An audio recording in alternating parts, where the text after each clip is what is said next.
Welcome to Section 2, Lecture 2. We are talking about making your passion your work in this lecture.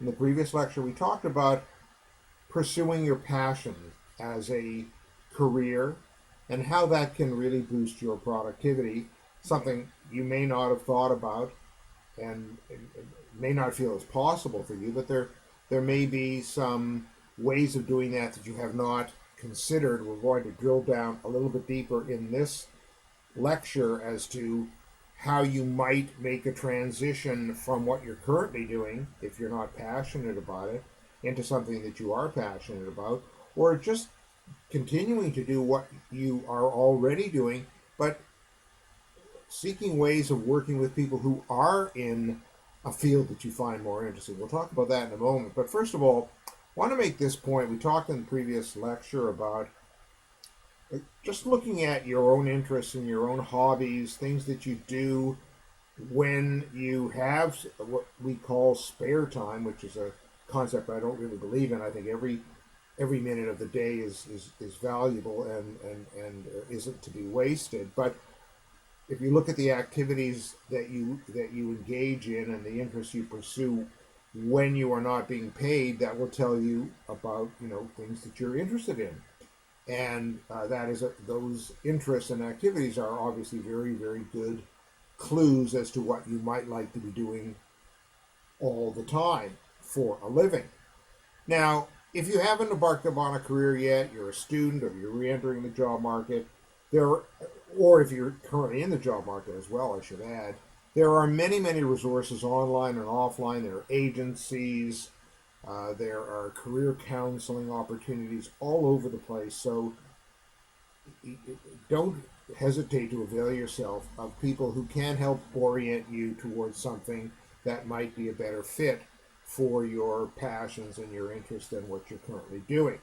Now, let's just say you already know what your passion is. You just know you love dogs, or you really like working with children, or you like working with elderly people, or you really like fitness and working out and physical fitness types of activities. Well, you can always kind of look up people, find people who are doing something that you find interesting, and talk to them and just copy what they're doing.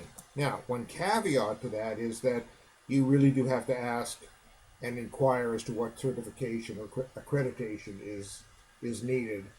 Some fields you can enter without any courses or accreditation or certification. A lot of fields are open, like being a ghostwriter, for example, or a writer, or a publisher, or an affiliate marketer, all kinds of things like that. But things like personal trainers and massage therapists and daycare workers, they do need certification in many cases. So you have to know that.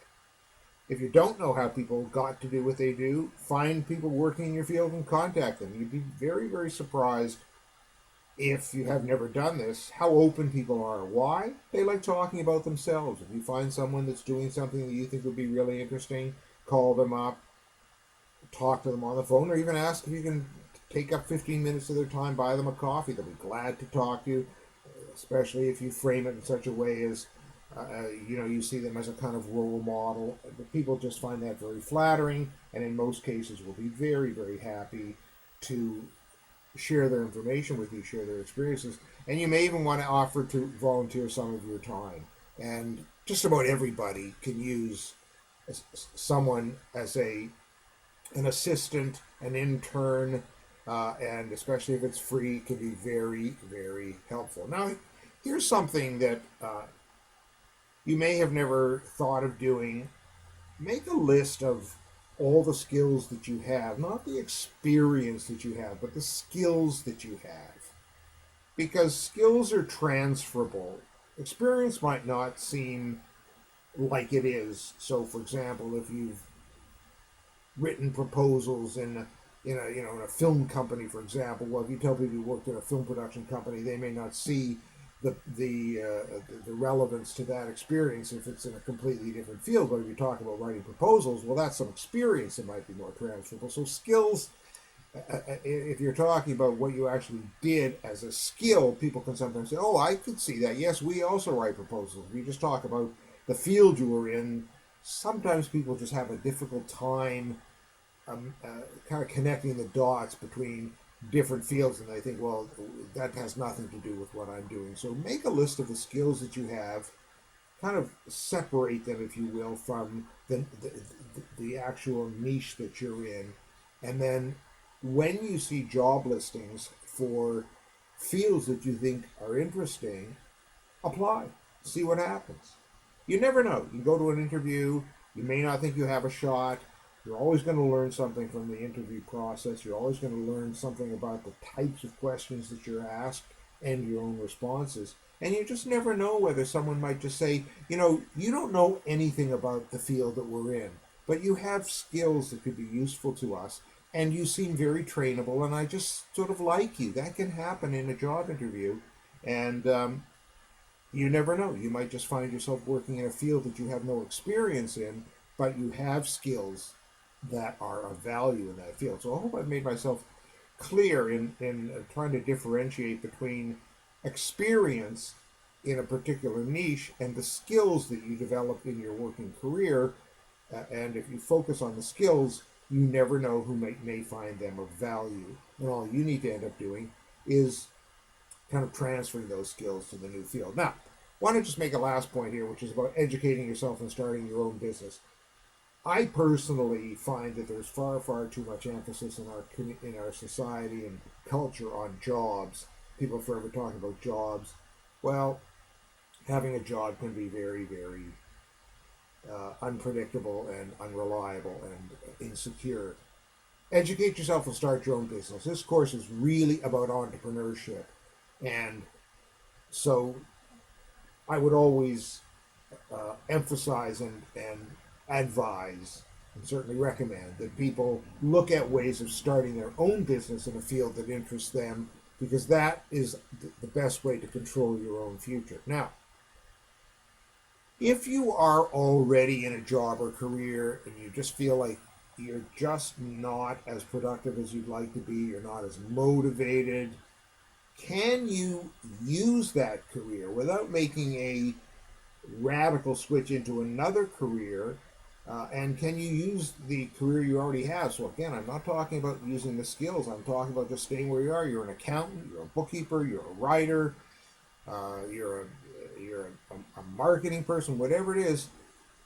Can you make a transition into a field that you find far more interesting by getting clients in that field? I mean, there are accountants that only work with musicians because they like the world of music. Now, they're not musicians, they're accountants, but they work with musicians. So they're always around musicians and they're always talking to musicians.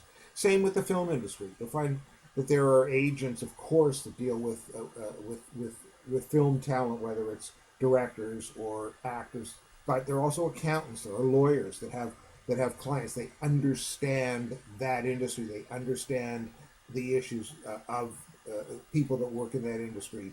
Financial planners. So if you offer some kind of professional service, you may just find that you can kind of make a transition without really making a transition. Now, I want to touch on something finally in this section, which is if all else fails. If you are in a, let's call it a dead-end job for now, or certainly something that your passion has, or you've never been passionate about, or your passion has waned, you might eventually just have to quit. Sooner or later, something internal might be telling you that you have to quit. I've been there, so I know what that's all about. It's a process. It doesn't need to necessarily be a hasty decision. It can take weeks, months, might even take years. But I think one of the most important things that you have to remember about that process, because obviously it can be very, very anxiety causing if you transition, or you just literally quit and then make a transition. I was a high school English teacher and I transitioned into the world of television production for a number of reasons, and I was very glad I did that. But just think about it. You're going to be going from something that you're not interested in to something that you're passionate about. So how will you make that transition? Well, you will have the interest and the passion that you may not have in what you're currently doing. And you will have the additional motivation to prove that what you're doing is right. And there may be some, naysayers in your life that question the move, so you'll want to prove that you did the right thing. So if you look at these two reasons why making that kind of transition will likely succeed, think about it. You're doing something now that you don't love, and you are surviving in all likelihood. So, how much more productive are you going to be when you make a transition to something that you really love, and you have the additional motivation of proving that you made the right choice? Now, if you are able to do it, and you may need to wander in the desert for 40 years before you find the promised land. So you have to be prepared for that. But when you do, when you go from something you really don't like to something you really love, you will have effected a radical change in your life. Now, attune yourself to stories like that. If you're thinking about that, and I'm talking now about the prosecuting attorney who became a doggy daycare center owner. Okay, that's the kind of radical change we're talking about. Attune yourself to people who've made that kind of transition, because they're everywhere. If you're thinking and you're think about doing it and looking for people like that, and you just start chatting with people about their careers, you'll find that there are more of those people around than you may have thought. And then just talk to people about how they did it. The more stories you hear like that, the more emboldened you will be. And here's a very important point that certainly sustained me, if you will, in my own process, is that you don't have to go from something that you're doing, that you're established in, to being established in another field immediately. You aren't going to make necessarily a lateral move that is going to be on the same level. And all you have to do is live day to day. Just get yourself settled into your new career, your new niche, the new field that you are passionate about. You don't have to build an empire overnight, and let it grow with the added advantage of being passionate and motivated. You will be more productive than you were in the field that you found boring and dull and unexciting in all likelihood. Okay, in the next section, we will talk about a couple of other very, very important factors that can really, really increase your productivity.